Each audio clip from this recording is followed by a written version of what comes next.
अगर आपने एक बार इस तरीके से मेथी परांठा बना लिया ना, तो आप बार बार इसी तरीके से बनाना चाहोगे और सबको बहुत ही ज्यादा पसंद आते हैं। और सबसे अच्छी बात, बिना घी बिना तेल के हम इसे बनाकर तैयार करेंगे।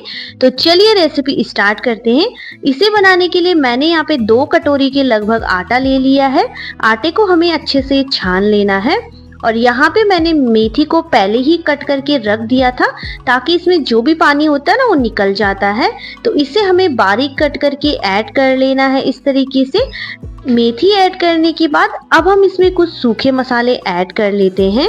सच में दोस्तों, आप 5 मिनट में ढेर सारे परांठे बनाकर तैयार कर सकते हैं और ये बच्चों को, बड़ों को, सबको बहुत ज़्यादा पसंद आते हैं। तो यहाँ पे मैंने नमक स्वाद अनुसार ऐड किया है। 1 चम्मच के लगभग धनिया पाउडर ऐड कर लेंगे।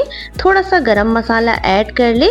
आप इसमें कश्मीरी लाल मिर्च या हल्दी भी ऐड कर सकते हैं कलर के लिए। तो यहाँ पे मैंने थोड़ा सा अजवाइन ऐड कर लिया है। अजवाइन ऐड करने के बाद इसे हमें अच्छे से मिक्स कर लेना है इस तरीके से, ताकि जो मसाले हैं ना सारे आटे में मिल जाए इस तरीके से।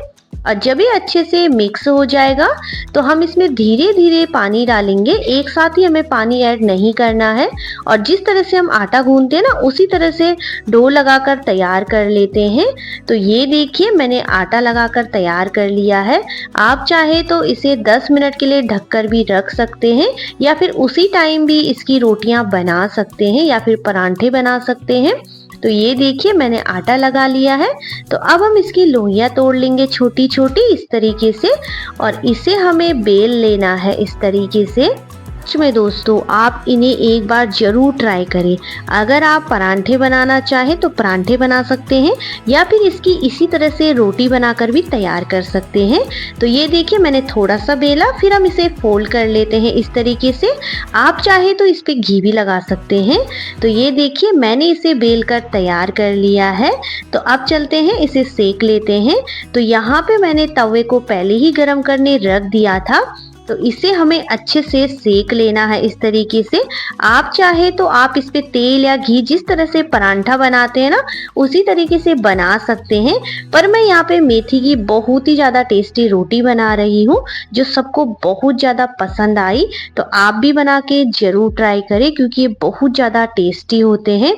आप इसे चटनी के साथ, सब्जी के साथ, किसी के साथ भी खा सकते हैं। तो ये देखिए, बहुत ज़्यादा टेस्टी मेथी की रोटी बनकर तैयार है। आप इसे परांठा भी कह सकते हैं। तो रेसिपी पसंद आए तो लाइक, शेयर, सब्सक्राइब करना बिल्कुल ना भूलें। ज़्यादा से ज़्यादा शेयर कीजिएगा अपनी फैमिली, फ्रेंड, रिश्तेदारों के साथ। तो मिलते हैं एक नई वीडियो के साथ। तब तक के लिए बाय, टेक केयर, अपना ख्याल रखिए।